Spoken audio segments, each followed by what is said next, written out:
Magandang hapon mula sa Pag-asa Weather Forecasting Center. Ito na ating update sa magiging tayo ng panahon sa susunod na 24 oras.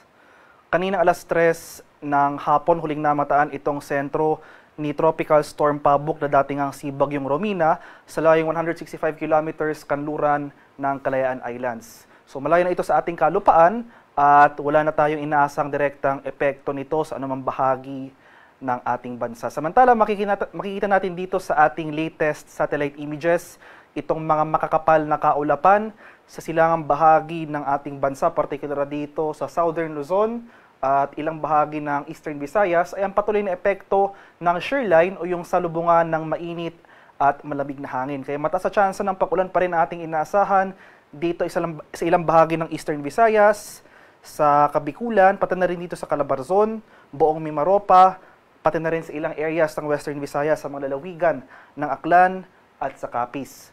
Samantala, sa ilang bahagi naman ng Luzon, patuloy naman yung epekto ng northeast monsoon o yung malamig na hanging amihan. Kaya asan na rin natin itong mga kaulapan at pag-ambon, dadala ng weather system na ito sa silangang bahagi ng northern at central Luzon. So sa mga areas yan ng Cagayan Valley, pati na rin dito sa bahagi ng Cordillera, dito sa Metro Manila at ilang bahagi ng Central Luzon. For the rest of Luzon, so sa Ilocos Region, nalalabing bahagi ng Central Luzon, pati na rin dito sa nalalabing bahagi ng Visayas at buong Mindanao. For the next 24 hours, magpapatuloy itong maaliwalas sa panahon. Generally, fair weather conditions. Ngayon pa man, maghanda pa rin tayo sa mga tsansa ng mga biglaan at panandaliang buhos ng ulan na dulot ng thunderstorms, especially nga sa hapon hanggang sa gabi. At ito yung magiging lagay ng ating panahon bukas dito sa bahagi ng Luzon. Magpapatuloy yung pag-ulan na dulot ng shear line sa ilang areas ng Southern Luzon, sa mga rehiyon niya ng Calabarzon, pati na rin dito sa Bicol Region at malaking bahagi ng Mimaropa. Kaya sa mga lugar na ito, especially dito sa area ng Quezon at Bicol Region, makanta tayo sa mga banta ng pagbaha at pagguho ng lupa. For the rest of Luzon, including Metro Manila, inaasahan natin yung patuloy na pag-iran ng malakas na northeast monsoon. Kaya maulap na kalangitan na ating inaasahan bukas. At kung may mga pag-ulan man tayong mararanasan, ito yung mga light rains o pag-ambon lamang, especially dito sa area ng Ilocos Region. Maximum temperature forecast para sa Lawag bukas, posibleng umabot ng 31 degrees Celsius. 24 degrees sa Baguio City, 28 degrees Celsius sa Tuguegarao. Maximum temperature forecast for Metro Manila tomorrow, posibleng umabot ng 30 degrees Celsius. 29 degrees naman dito sa Legazpi at 27 degrees Celsius sa bahagi ng Tagaytay. Sa mga areas naman ng Palawan, Visayas at sa Mindanao, dahil rin sa shear line, itong mga areas ng Kalayaan Islands, pati na rin sa mga lalawigan ng, or sa ilang areas ng Western Visayas, pati na rin dito sa Eastern Visayas, sa Samar Island, pati na rin dito sa Leyte Island at Biliran, asahan rin natin or mapapatuloy itong mga pag-ulan na dulot ng shear line, especially nga sa hapon ng sa gabi, saka natin nararanasan yung mga malalakas sa pag-ulan na ito. For the rest of Palawan or sa malaking bahagi ng Palawan, rest of Visayas at buong Mindanao, simula ngayong gabi hanggang bukas sa madaling araw, maganda tayo sa mga tsansa ng isolated rain showers or thunderstorms. Ngunit panandalian lang yung mga pag-ulan na ito, so inasahan natin starting tomorrow morning hanggang tanghali ay maaliwalas na muli ang ating panahon. Maximum temperature forecast for Kalayaan Islands at Puerto Princesa bukas, posibleng umabot ng 30 degrees Celsius. 31 degrees naman sa area ng Iloilo at Cebu at 31 degrees Celsius rin sa bahagi ng Tacloban. Maximum temperature forecast for Cagayan de Oro bukas, posibleng umabot ng 32 degrees Celsius. 33 degrees naman dito sa bahagi ng Davao at 33 degrees Celsius sa area ng Zamboanga.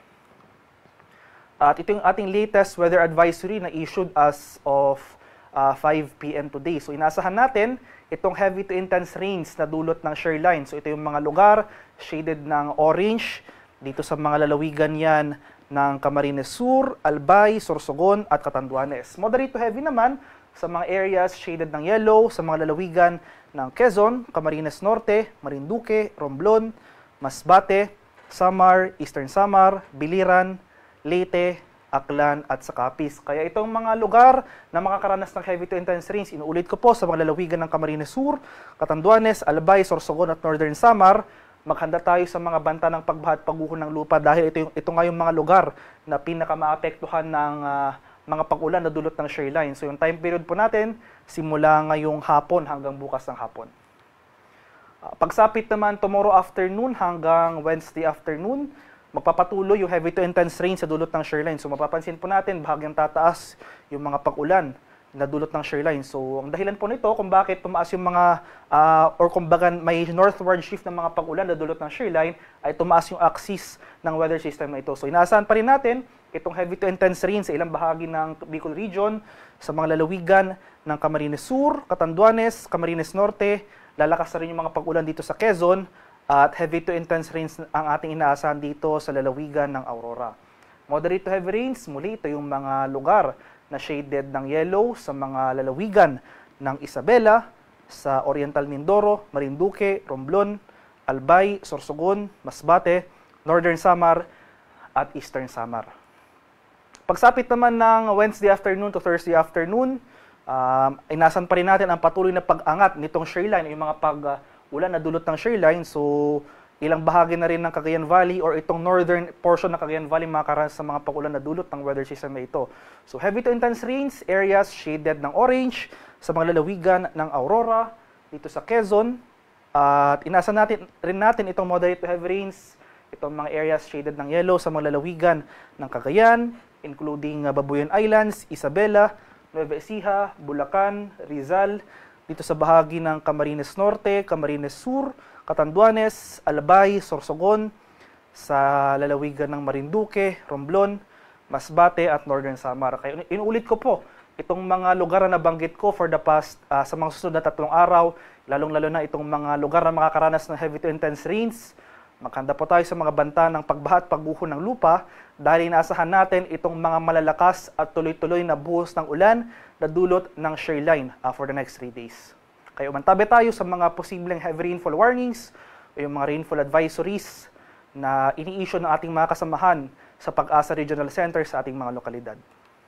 At sa kalagayan naman nating karagatan, as of 5 p.m. today, may gale warning pa rin tayo nakataas dito sa northern and western coasts ng Ilocos Norte. So sa mga bayan niya ng Pagudpud, Bangi, Burgos at Pasukin. May gale warning rin dito sa northern and eastern coast na Catanduanes, sa mga bayan niya ng Baras, Gigmoto, Viga, Panganiban, Bagamonok at Pandan. Kaya sa mga ating kababayang mangingisda at may mga maliliit na sasakyang pandagat sa mga lugar na ito, kung maaari ay huwag po na tayong pumalaot dahil makakaranas tayo ng maalong karagatan na dala ng hanging amihan. At para naman sa ating 3-day extended weather outlook sa mga piling syudad ng ating bansa, starting on Wednesday sa araw ng Pasko, maulang panahon ang ating inaasahan dito sa ilang bahagi ng Luzon. So dahil sa epekto ng shoreline o yung salubungan nga ng mainit at malamig na hangin, makakaranas tayo ng mga pag-ulan na dulot ng weather system na ito sa bahagi ng Metro Manila at malaking bahagi pa nga ng Central and Southern Luzon. Magpapatuloy mga pag-ulan na dulot ng Northeast Monsoon o yung hanging amihan sa Baguio City sa 3 araw na ito. So from Wednesday to Friday, asahan natin itong maulang panahon sa Baguio City na dulot ng amihan. Magpapatuloy rin, tulad ng nabanggit ko kanina, yung epekto ng shoreline sa malaking bahagi ng Kabikulan, so that includes Legazpi City, sa araw ng Pasko. Pero improving weather conditions naman na ang ating inaasahan pagsapit ng Huwebes at sa Biyernes. So, mas maaliwalas ng ating panahon dito sa Metro Manila. Gayon pa man, nandiyan pa rin yung mga tsansa ng panandaliang pag-ulan sa hapon na sa gabi na dulot ng thunderstorms. Kasama na dyan ang malaking bahagi ng Southern Luzon, including Bicol Region or Legazpi City. Maximum temperature forecast para sa Metro Manila for the next 3 days, posibleng umabot ng 31 degrees Celsius, 23 degrees sa Baguio City, at 30 degrees Celsius sa Legazpi City. Sa mga areas naman ng Visayas, itong Western Visayas at Eastern Visayas, dahil sa shoreline, makakaranas pa rin tayo ng mga pag-ulan sa araw ng Pasko. So, itong area ng Iloilo City at Tacloban City, maghanda pa rin tayo dyan sa mga posibleng banta ng pagbaha at mga landslides. Pero sa Central Visayas, magpapatuloy yung fair weather conditions for these 3 days at improving weather conditions na ating inaasahan dito nga sa mga areas ng Western at Eastern Visayas from Thursday to Friday. So maximum temperature forecast for Metro Cebu sa susunod or sa 3 araw na ito, posibleng umabot ng 32 degrees Celsius. 32 degrees rin sa area ng Iloilo City at 32 degrees Celsius sa Tacloban City. Sa araw ng Pasko naman, dito sa ilang areas ng Mindanao, sa mga syudad yan ng Metro Davao, Cagayan de Oro City at Zamboanga City, makakaranas tayo ng generally fair weather, maliban na lamang sa mga panandaliang pag-ulan na dulot ng thunderstorms, kadalasan sa hapon hanggang sa gabi. At sa mga susunod na araw, pagsapit ng Huwebes at Biyernes, dahil sa pag-iral ng easterlies o yung mainit na hangin galing sa karagatan ng Pasipiko, posible tayong makaranas ng mga kalat-kalat na thunderstorms sa mga araw na ito. So, pagsapit ng Huwebes at Biyernes, especially itong eastern section ng Mindanao, sa mga rehiyon ng Caraga at Davao Region, makakaranas ng mataas na tsansa ng pag-ulan, pati na rin dito sa ilang areas ng Zamboanga Peninsula. Pero magpapatuloy yung maaliwalas sa panahon sa central portion ng Mindanao for these 3 days.